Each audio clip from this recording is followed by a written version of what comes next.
यीशु के बाबरकत और फतेहमंद नाम में आप सभी की खिदमत में सलाम पेश करता हूँ। सब खुश हैं? हालेलुया। अपने दोनों हाथ आसमान की तरफ उठाएं, जोरदार ताली बजाएं और बोले हालेलुया, प्रेज़ द लॉर्ड। आए मेरे साथ खुदा के मोतबर ला तब्दील ला खता कलाम में से देखिएगा, यूहन्ना का लिखा हुआ पहला खत 5वां बाब और उसकी 6ठी आयत।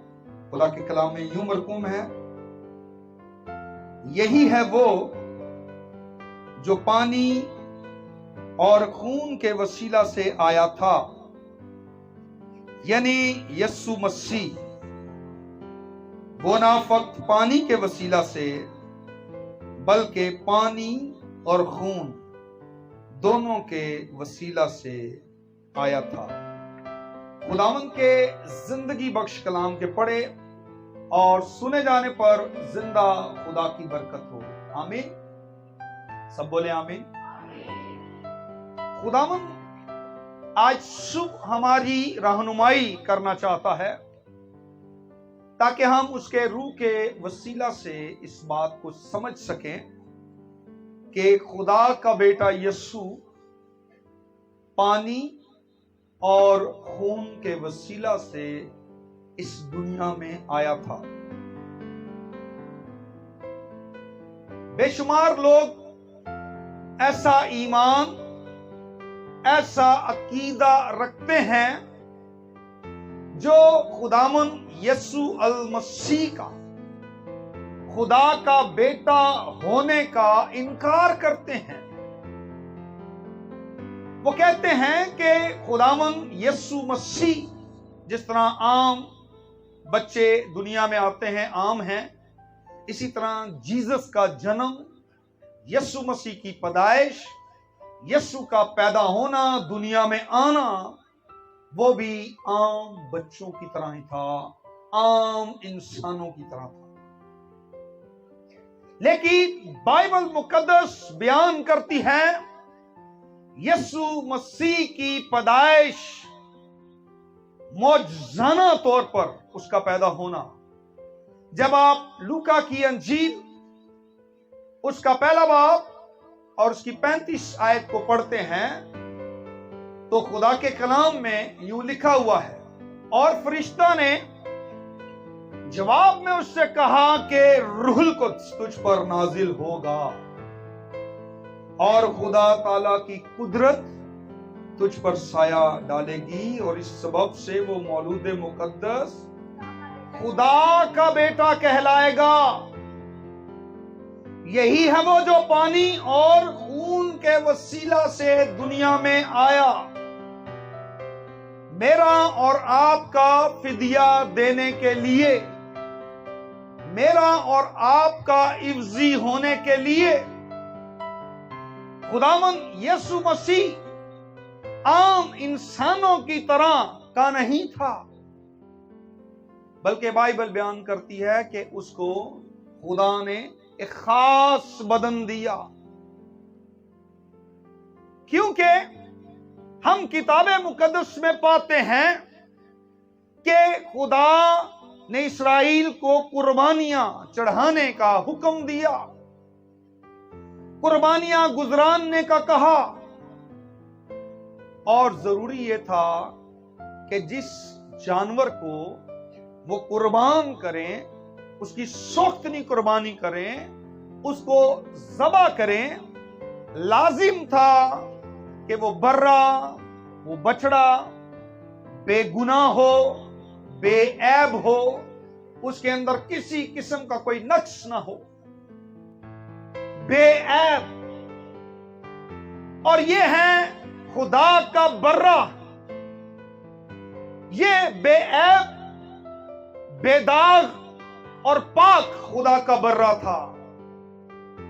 कोई अपनी जमीन की पैदावार की कुर्बानी खुदा के हुजूर गुजरानता है, तो कोई चरवाहा है तो वो अपने बर्रे की कुर्बानी खुदा के हुजूर लाता है। पुराने अहदनामा में हम देखते हैं।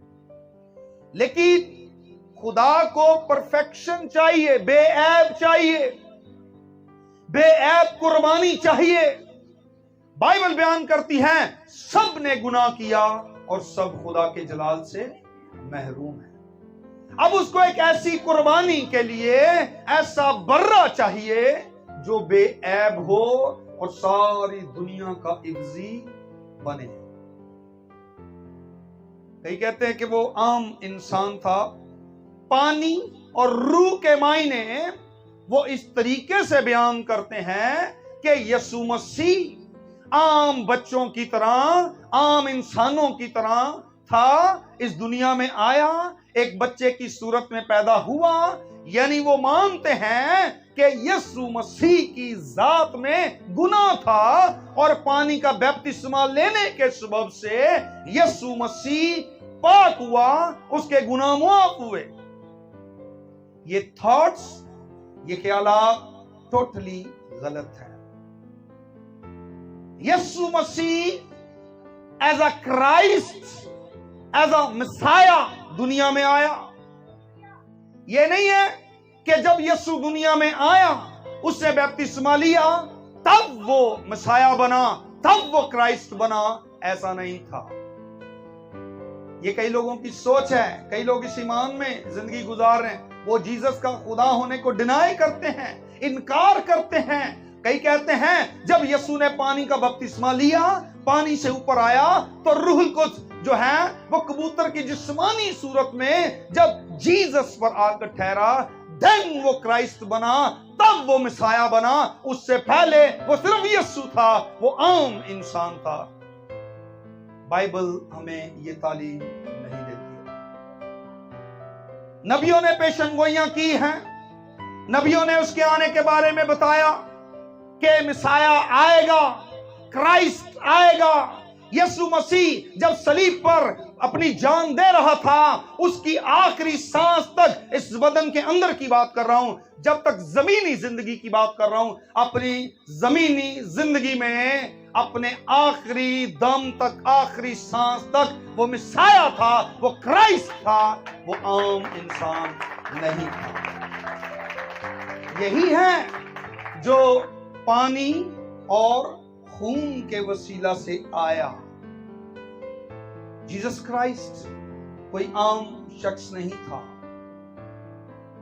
जीसस क्राइस्ट किताब मुकद्दस के मुताबिक, नबियों की पेशनगोइयों के मुताबिक इस दुनिया में आया और वो बतौर मसीहा आया, बतौर क्राइस्ट आया, मसाया दुनिया में आया। गडरियों को पैगाम दिया, आज तुम्हारे लिए दाऊद के शहर बैतलहम में एक मुनज्जी पैदा हुआ है। कोई नॉर्मल इंसानों की तरह कोई एक आम इंसान पैदा नहीं हुआ है। तुम्हारे लिए मुनज्जी पैदा हुआ है, निजात दहिंदा पैदा हुआ है, निजात देने वाला पैदा हुआ है, सेवियर आ गया है, मिसाया द क्राइस्ट आ गया है। आपको ईमान रखना है कि क्राइस्ट आया है। वो यहां पर बपतिस्मा लेकर क्राइस्ट नहीं बनेगा। बपतिस्मा यीशु ने क्यों लिया? गिनती 4 बाब उसकी पहली आयत को पढ़े। यह जरूरी था कि जो कोई कहानत का काम करे, उसके लिए यह जरूरी था कि वो 30 से 50 साल की उम्र में चुना जाए, अलहदा किया जाए, अनॉइंट किया जाए, उसको इस काम के लिए मखसूस किया जाए, डेडिकेट किया जाए। यीशु मसीह तो आया ही इस मकसद के लिए था, लेकिन कभी भी खुदावंद ने अपने कलाम के खिलाफ काम नहीं किया है। वो आया और उसने शरीयत की एक एक बात को पूरा किया है। जीसस ने जब बपतिस्मा लिया तो बाइबल बयान कर दिया उसकी उम्र 30 साल थी। इसलिए जीसस ने बपतिस्मा लिया क्योंकि वो कहानत का काम करने के लिए आया था।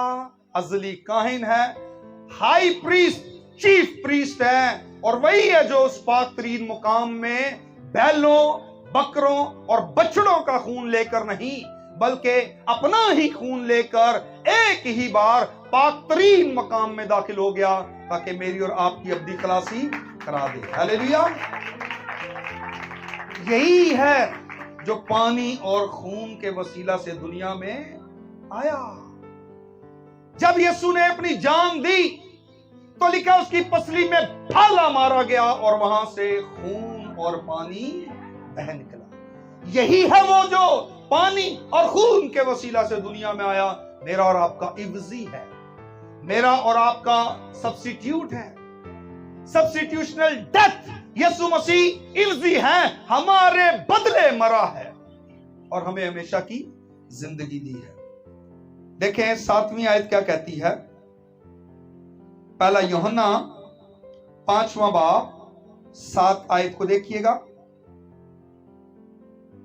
और जो गवाही देता है वो रूह है, क्योंकि रूह सच्चाई है। रूह क्या है जी?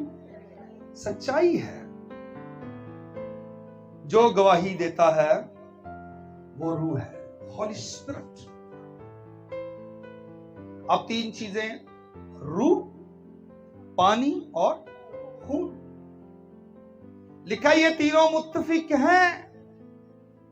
आगे पढ़िएगा जरा 8वीं आयत। और गवाही देने वाले 3 हैं, रूह और पानी और खून, और ये तीनों एक ही बात पर। 9वीं आयत। जब हम आदमियों की गवाही कबूल कर लेते हैं तो खुदा की गवाही तो इससे बढ़कर है। और खुदा की गवाही यह है कि उसने अपने बेटे के हक में गवाही दी है। खुदा की गवाही क्या है? उसने अपने बेटे के हक में गवाही दी है। आसमान खुल गया, आसमान से भी आवाज आई, ये मेरा प्यारा बेटा है जिससे मैं खुश हूं। ये मेरा प्यारा बेटा है, मैं इससे खुश हूं। खुदा गवाही दे रहा है। इस्तिस्ना 19 बाब और गालिबन उसकी 15वीं आयत है।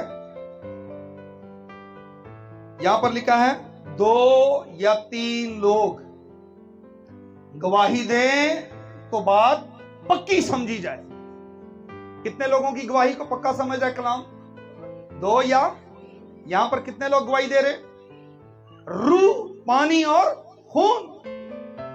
यह एक ऑथेंटिक गवाही है, यह एक मुस्तनद पक्की गवाही है, क्योंकि रूह इस बात की गवाही दे रहा है।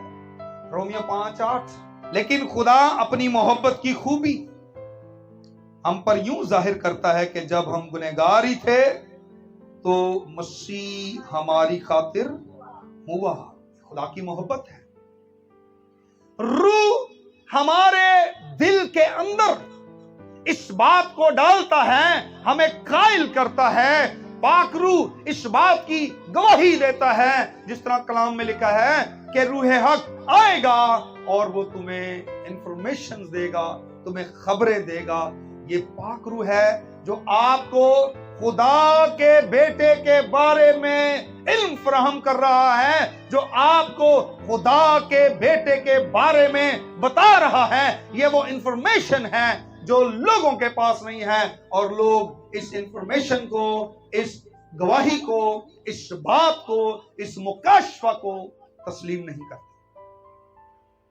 पाक रूह आपके दिल के अंदर इस बात को डालता, आपको कायल करता है, आपको इस बात का यकीन दिलाता है, गवाही देता है कि यीशु मसीह खुदा का बेटा है। और खुदा की गवाही इंसान की गवाही से सुपीरियर है, इंसानों की गवाही से बढ़कर है। जब खुदा गवाही दे रहा है तो फिर इसके आगे और कोई बात रह नहीं गई। हमें खुदा की गवाही पर यकीन करना। लिखा है जो खुदा के बेटे पर ईमान रखता है अपने आप में गवाही रखता है। जिसने खुदा का यकीन नहीं किया उसने उसे झूठा ठहराया, क्योंकि वो उस गवाही पर जो खुदा ने अपने बेटे के हक में दी है ईमान नहीं लाया। खुदा गवाही दे रहा है, और जो कोई भी खुदा की गवाही पर ईमान नहीं रखता वो सीधा सीधा कह रहा है कि खुदा तो झूठ बोल रहा है, खुदा झूठ रहा है। वो ये कह रहा है जो भी खुदा की गवाही पर ईमान लाता है वो उसके बेटे पर ईमान लाता है, और जो कोई उसके बेटे पर ईमान लाता है अपने अंदर गवाही भी रखता है और जिंदगी भी रखता है। लेकिन देखें, 4 बातें आपको बताना चाहता हूं, और वो गवाही ये है कि खुदा ने हमें हमेशा की जिंदगी बख्शी और ये जिंदगी उसके बेटे में है। पहली बात, जिसके पास बेटा है उसके पास जिंदगी है। नंबर 2, जिसके पास खुदा का बेटा नहीं उसके पास जिंदगी नहीं। अगर ईमान रखते हो तो जिंदगी रखते हो। तीसरी बात, ईमान रखते हो तो जिंदगी रखते हो। नंबर 4, उसका बेटा जिंदगी है, उसके बेटे में जिंदगी है। यूहन्ना की अंजील में लिखा है कि वो आदमियों का नूर था, तारीकी में चमका और उसमें जिंदगी थी। उसमें क्या थी? जिंदगी। जिंदगी सिर्फ और सिर्फ खुदा के बेटे में है, और जो कोई खुदा के बेटे पर ईमान लाता है हमेशा की जिंदगी रखता है। उसके पास खुदा का बेटा है, उसके पास जिंदगी है, वो सजा से छूट गया है, उस पर सजा का हुक्म नहीं होता। वो जिंदगी यानी इटर्नल लाइफ, अबदी जिंदगी में वो जो है बढ़ता है और हमेशा की जिंदगी रखता है। हमें इस बात का यकीन रखना है कि खुदा का बेटा इस दुनिया में आया पानी और खून के वसीला से, और गवाही कौन दे रहा है? पाक रूह, होली स्पिरिट इस चीज का गवाह है। होली स्पिरिट आज भी इस बात की गवाही दे रहा है, हमारे दिलों के अंदर वो जिंदा है, गवाही दे रहा है। यीशु ने कहा, मैं जाऊंगा तो होली स्पिरिट तुम्हारे पास आएगा, वो तुम्हारे अंदर रहेगा, वो तुम्हारे अंदर बोलेगा, वो तुम्हारे अंदर गवाही देगा। क्योंकि बाइबल बयान करती है कि यीशु का रूह गवाही का रूह है, और जिसके अंदर खुदा का बेटा यीशु है, जिसके अंदर खुदा के बेटे यीशु की जिंदगी है, उसके अंदर नबूवत का रूह है, होली स्पिरिट है, और वो सबको गवाही देता है कि यीशु खुदा का प्यारा और इकलौता बेटा है, जो मेरा और आपका इवजी बना है, जिसने मेरी और आपकी कीमत अदा की है और हमें गुनाहों से रिहाई दी है। यीशु गुनाहों से रिहाई देने के लिए आया था। यीशु गुनहगार नहीं था, यीशु की जात में गुनाह नहीं था, यीशु के ब्लड में गुनाह नहीं था। यह एक मिरेकल है कि एक वर्जन, एक कंवारी से वो पैदा हो रहा है। यह एक बहुत बड़ा मिरेकल है। और यीशु के सारे काम, खुदा के सारे काम अजीब है। खुदा हमारी खातिर दुख उठा रहा था। बाइबल कहती है कि यीशु मसीह खुदा है। यीशु मसीह क्या है? खुदा है। जीसस क्राइस्ट दुख सह रहा था। जीसस क्राइस्ट ने मेरी और आपकी खातिर दुख सहे हैं। जीसस क्राइस्ट ही मेरे और आपके गुनाहों के बदले मर गया, जी उठा और हमें दोबारा जिंदगी दी है। हालेलुया। खुदा खुद इस दुनिया में आया।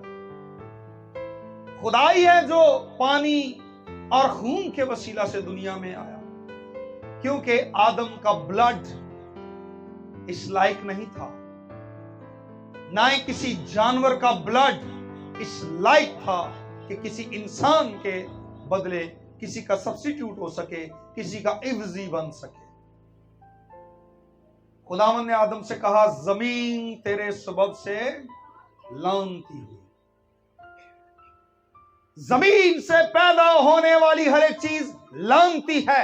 इवन इस दुनिया में पैदा होने वाला एक बच्चा भी लानती है। सब ने गुनाह किया, सब खुदा के जलाल से महरूम है, सब अंडर कर्स हैं।